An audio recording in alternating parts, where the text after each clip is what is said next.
Hey,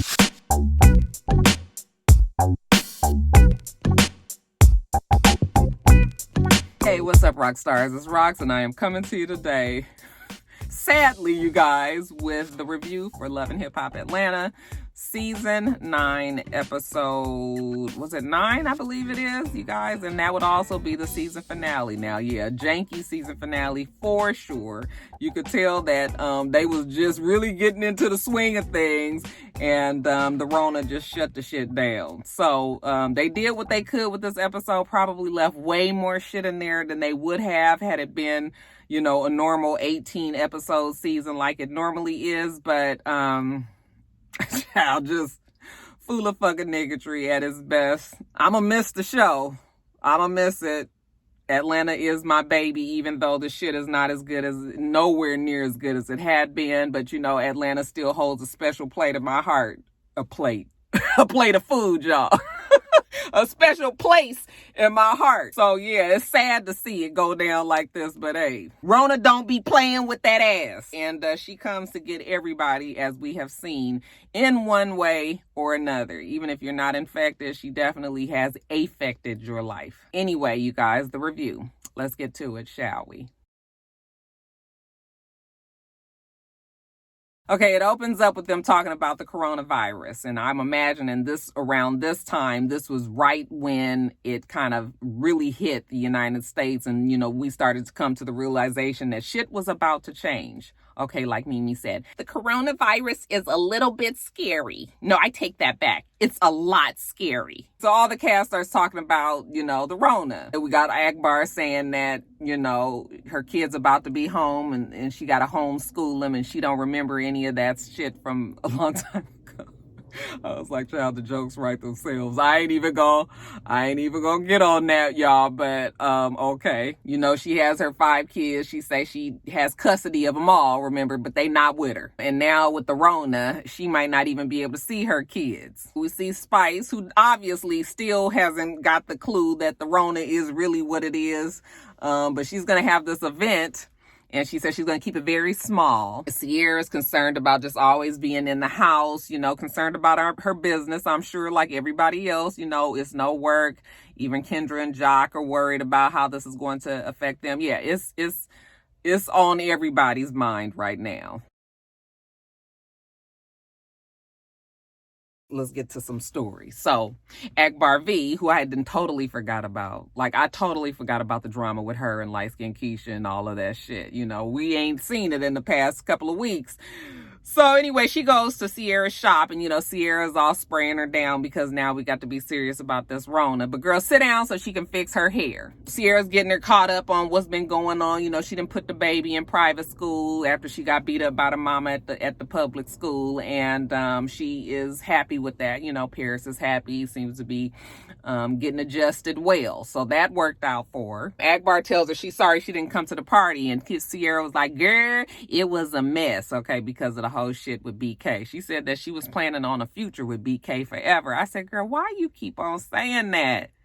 Why was you planning on being with him forever with all this shit that what is wrong with Sierra? Girl, you just be talking out the side of your neck. Then she says that it's been weird because every time she go out now, she's starting to think about what it would be like to be back with Shooter. I said, girl, it has got to be fucking more people in this earth than BK and fucking Shooter. Look at your choices, girl.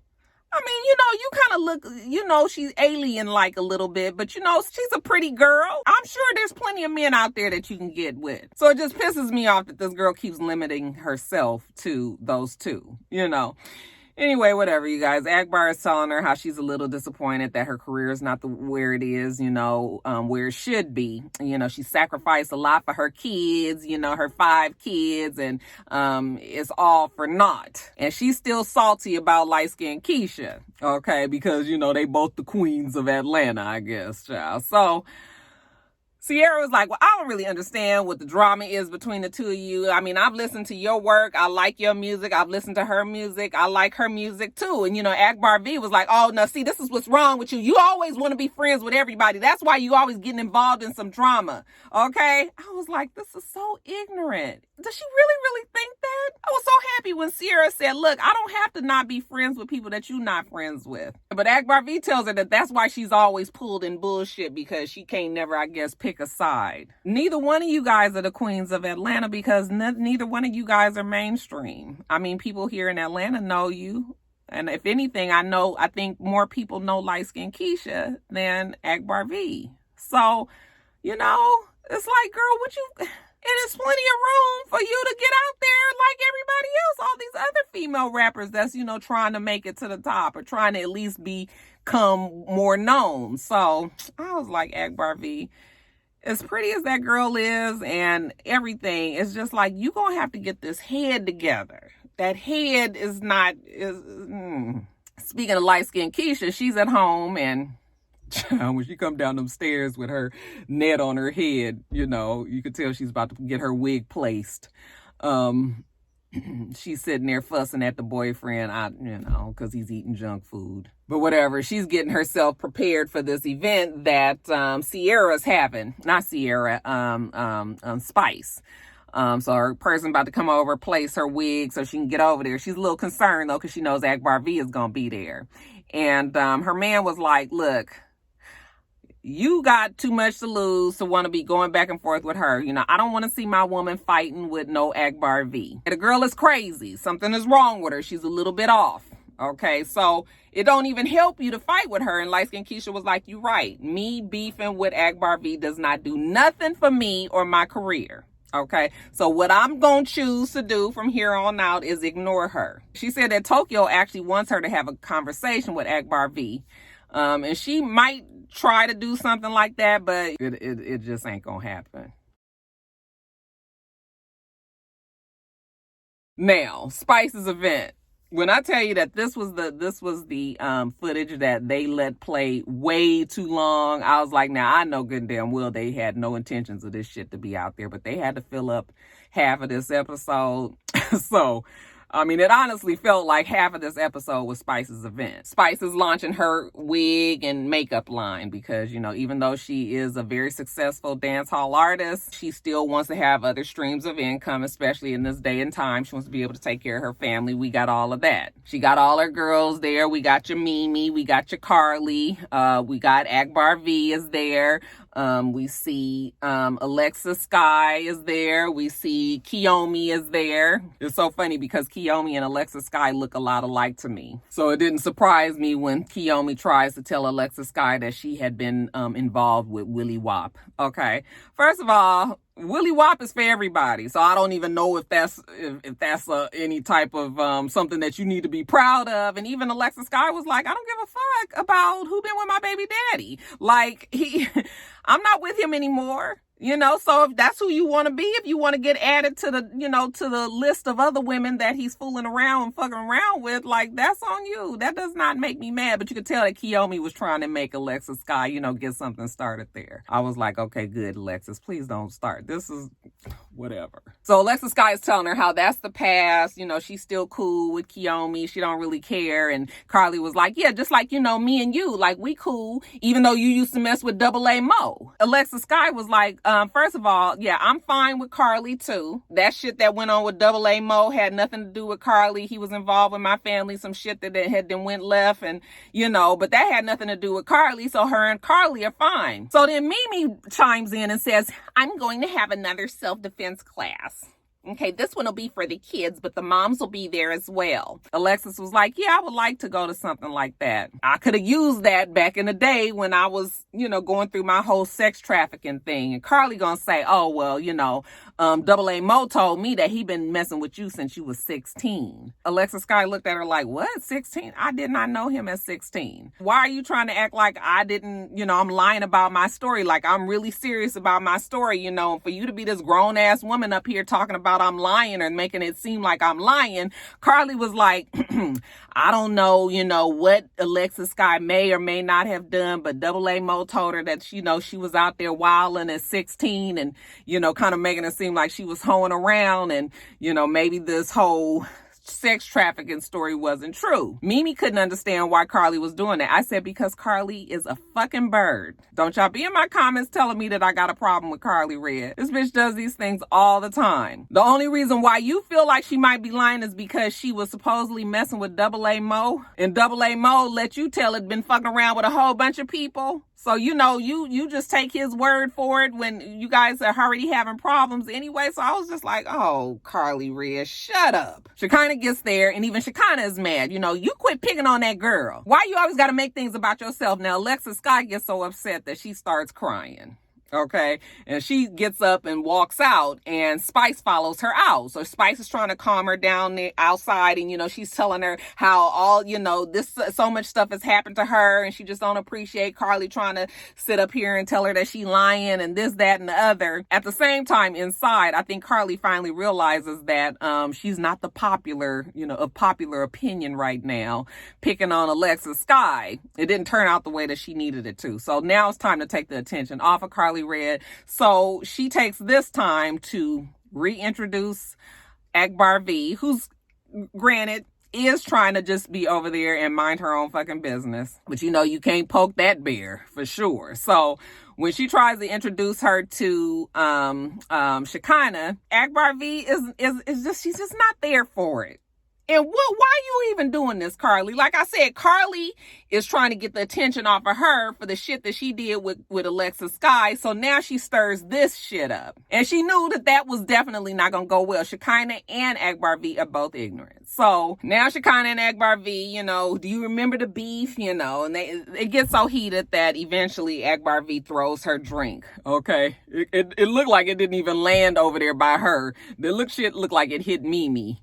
But Shekinah, of course, is pissed, and it erupts. Okay, so Akbar V and Shekinah are arguing, but we got Mimi there in the middle of it. We got Carly Red over there with this big ass fur coat on. The crazy 88s come rushing in. People always ask me, what is the crazy 88s? Let me give you the reference since it's the season finale. The crazy 88s are an ode to the security team that was in Kill Bill, the movie. Okay, if you guys can remember, if you saw that movie, remember the Asian girl, I can't remember what her name was, Viper, something like that. I can't remember. But remember, she had the crazy 88s, which was her security team that just came out of nowhere, just always jumped in at the right time. They had crazy black belt skills and all of that. So I lovingly call this security team for Love and Hip Hop the crazy 88s. Okay, there is your tip of the day. Anyway, the crazy 88s come rushing in. The event is threatened to be ruined. Spice is mad, okay, because they gotta rush Shekinah out the door. Akbar V is yelling. Carly Red is mad because she said some drink got on her $15,000 coat or wherever the fuck she said it was. Bitch, that was your signing bonus. We saw that damn coat on Love and Hip Hop New York. Mona always give everybody a fur coat for coming in participating. Hell. Even Jen the Groupie Slayer got a fucking coat. So that ain't saying nothing to me. Like I said, they've thrown Shekinah out. Shekinah is going crazy outside. She got a voice like this. I was just like, girl, what is that? That's like her. She sounded possessed at least. But she want to know why everywhere she go around Akbar V, it's got to be a fight. She can't understand why they even threw her out. She wasn't even the one who threw the drink. But really, I think the crazy 88s was just trying to separate these two crazy ass women. So while she's out there fussing, pulls light-skinned Keisha in Tokyo. Again, long ass scene. This shit should have been over. Okay, so she yelling and screaming at them and telling them what's going on, inside what just happened. Tokyo and light-skinned Keisha just walk up like, what? It's already on? We ain't even got up in there. You could see it. It was in their face like they was ready, like, ooh, some drama. At the same time, inside, Spice is on the microphone. She's like, please stop. Like, please don't, no more fighting. Like, this is my event. You guys are ruining the shit. Akbar V, you promised that you wasn't going to have no drama. Akbar V was like, okay, I'm sorry. I'm not going to say nothing. Even Mimi said, it's complete mayhem. We haven't even started the event yet, and Carly has already made Alexis Sky cry. We got drinks flying. Shekinah Shekinah is outside ranting and raving. Can anybody tell me why Akbar V has a problem with Shekinah today in 2020? Anybody? Anybody? I said, girl, you saw me do that on my channel. I'm thinking Mimi is watching me. We done finally calmed the group inside back down. So Shekinah, Spice gets up there and does her song. Okay, I couldn't even understand the words for me to even tell you guys how the song went. But she does her song and whatnot. You know, it was very, considering we have seen her on the huge stage at festivals and saw the power-packed, for real performance that she gave. I was like, girl, you could have healed this mess. Okay, for these 18 people that moaned and packed up in this room, and half of them the staff and the other half is the cast. While she's performing, Tokyo and light skin Keisha come in there, and you know, they jump right in. You know, they do their little dance and whatnot. You know, Akbar V is sitting over there again like, please, you guys are really testing me. Like, you really want me to be able to sit here again with this? After Spice finishes her performance and light skin Keisha comes up, and you know, she kind of standing not too far from Akbar V is just sitting here on the couch. You know, another confrontation ensues, and there's nothing but space and opportunity between Akbar V and light skin Keisha. And child, that Akbar V jumps up and rushes light skin Keisha. As soon as she rushed her, then here come Tokyo just swinging too. Okay, trying to help her girl out. Here come the crazy 88s again. I know they be like, fuck, when they have to get Tokyo, because Tokyo always falls. Although I was proud of her, you know, maybe because she lost that weight, she didn't fall this time, you know. But them damn crazy 88s, them niggas was working so fucking over time. I said, I know Mona had to give them an extra check. They looked like they was tired as fuck with them girls and all that shit going on. So, you know, we got to try to get Akbar V over here. We got to try to get light-skinned Keisha and Tokyo. Okay. They finally pushed Akbar V off. They get Tokyo and light-skinned Keisha, and they take them outside. So now we got Shekinah, light-skinned Keisha, Tokyo outside. Tokyo and light-skinned Keisha, they was like, we not leaving, okay? And Akbar V got to come out that fucking building at some point. So they still waiting outside. You know, they pumping each other up. You know, Shekinah's still out there. She ready to get some shit going. And Akbar V is inside. And Spice is so mad at Akbar V that she rushes Akbar V. I said, girl, are you really fighting at your event? Like, what the fuck is going on here? I was like, Spice been trying to get to Akbar V ever since last season, you know, when she tried to jump across that table. So then I think they take Akbar V upstairs, because where the fuck else they gonna take her? They can't take her outside. Spice done jumped on her down here in the vestibule. So they take her upstairs. You know, Spice is up there, you know, me work on my career hard, and, you know, me do this and me do that. And look, I'm shout out to all my Jamaican people out there. Y'all know Rocky love you. It's just jokes. I'm just, okay. But she's saying, like, I worked hard for my shit and you gonna come to my shit and ruin it. Okay. But I also need you to practice some restraint. This is your event and you're fighting. And we see Alexis Sky is mad that Akbar V done got into all these confrontations with all this girl, because Alexis is trying not to go down that route this season. Okay. And now Akbar done had a fight with Shekinah, and she done had this fight with Tokyo and like Keisha. She was like, I don't blame them. They said they ain't leaving and they waiting out there for her. So we don't know what we gonna do with Akbar V. Security finally sneaks her out the back. So I guess they get her in the SUV and they try to take off, and light-skinned Keisha and Tokyo see, and they jump in their car like they gonna chase them. So now we got a high-speed chase on Love and Hip Hop Atlanta, child. So they chasing each other down the damn street. And we got the crazy 88s. They on foot. I said, these motherfuckers act like they, you know, they like security for the president or something. They running down the street and shit. I was like, you know, but it's traffic, because in Atlanta, 5 o'clock in the day, like Tokyo told Spice, like, it's traffic. So they can't really get out and do nothing. So I guess the cars end up having to stop. So that damn Akbar V jumps out the car. Then here comes Tokyo and Keisha. They jump out the car. The crazy 88s come rushing up, you know, and they trying to fight out there on the street. When I tell you this was some foolishness and 20 good minutes of it, people pulling off wigs and shit. I mean, you could tell that Tokyo and light-skinned Keisha was just having a good ass time. And all of that shit is coming to a close for you. Y'all ain't even gonna be able to finish up this this storyline. Of course, now that we done got everybody away from the event, you know, later on that evening, Mimi is there with Spice and Carly, and she's just trying to find out, like, what really happened? Why did all that go somewhere? And Spice is telling them how she had spoke with Akbar V, and she just wanted her to come so she can know that music ain't about fighting, you know, it's about performing and, you know, handling your business and all of that. Look, you was fighting too, Spice. Okay, yeah, I understand that you got pissed and everything, but you added to the problem. I don't really want to hear it. You know, here go Carly. You know, I always got your back. That's why you guys always talk about Carly being so loyal, because she didn't brand it into your fucking brain that she gonna have your back. I always got your back. Is somebody gonna come for you? You know, yet and still you started the shit, trying to get the shit off of you. And what did you do to help Spice? Like, you didn't fight with her, okay? You was more worried about your signing bonus. So, anyway, that's that.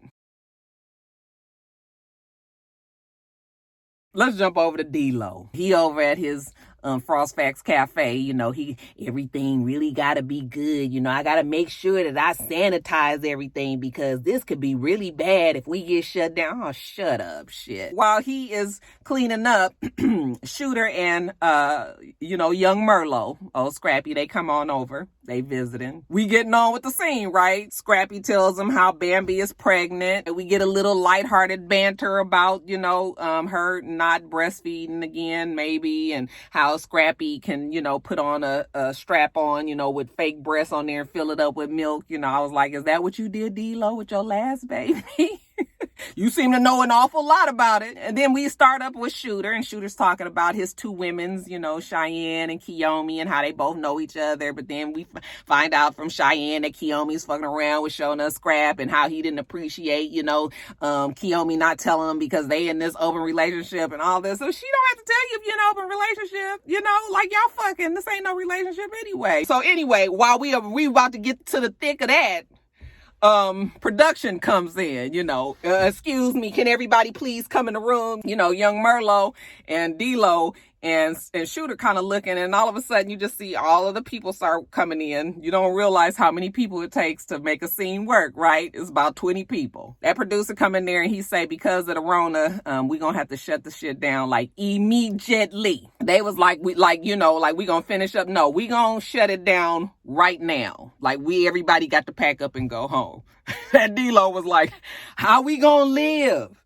How we gonna pay our bills? You gonna file for unemployment, I guess, like everybody else. The sad part about it is, you know, we know that it doesn't matter how much money you make. There is a lot of people out there that are living check to check. And these reality stars, they are not immune to falling victim to the financial crisis that has come as a side effect of the Rona, just like the rest of us. You know, all of us right now are being affected, like I said. And so, you know, it was sad when he said, how we gonna live? You would hope that maybe they may have had some savings, but they may not have. So then they start, you know, basically just talking about the Rona. You know, they start going around between casts. Can you guys see that I'm sweating? It is hot as hell in this car. Everybody's saying how they got to shut it down. D-Lo and Rashida, for instance, is talking about how they had to close all their businesses, all their stores, you know, their restaurant, Frost Facts Cafe. This could be really, really bad for them, like a lot of small businesses. And really, my heart goes out to everybody that has small businesses. I mean, everybody right now, but definitely small businesses. Some of these businesses people have had for years, have, you know, blood, sweat, and tears threw their whole lives into it, all of their finances, you know, to get it off the ground. And some of them are doing, you know, a lot of these small businesses are doing very well. And then for it to just the rug snatched out from underneath them. Like people, you know how people pulled a damn tablecloth, but all the damn dishes came with it. That is what is happening to a lot of these small businesses out there. Years, some of these generation, you know, businesses that's been passed down to generation to generation to generation. And now in just a matter of a couple of months, the shit is wiped away. I know they have these small business loans and everything, but we've already known, especially with people with skin that look like this, are having even more difficult time of even acquiring those small business loans and all of that. So It's bad. Yeah, my heart definitely goes out to those people. But anyway, they're just going around talking about everybody, Bambi and them self-quarantining, keeping the kids from the grandparents, but still visiting with them, people being home all the time, making sure that they're safe. And maybe the one positive that they can take away from this is everybody is now home with their families, and spending more time, whether you want to or not. We get a sad story about BK. His uncle, I believe, died from coronavirus, so now family means that much more to him. But yeah, that was pretty much it, you guys. Rona took over the whole last part of that episode, and it closes with Sierra telling everybody to wash their hands and be safe. And, we had young Merlot says, from his fizz naive to yours, you guys be safe out there. And that was the end. No reunion. Okay, no proper real season finale. Like, that's it. And you guys know that Love and Hip Hop, the whole franchise, is on an indefinite hold. They don't know when they're going to be recording. And yeah, that means no Atlanta, New York, that stopped at a mid-season finale, no Hollywood, and no Miami. Okay, so yeah, I guess that would be a wrap for Love and Hip Hop Atlanta season 9. All right, you guys, that's it. Let me get off of here, get up there and edit and get it off to you. Make sure that you rate, comment, and subscribe to the channel. I'm so hot. Itsrox. The channel is for itsrox, and everything else I do will be in the bottom bar. All right. So I hope that you have a wonderful, wonderful rest of your day, and I plan on doing the same. Till next time, rock stars. Bye.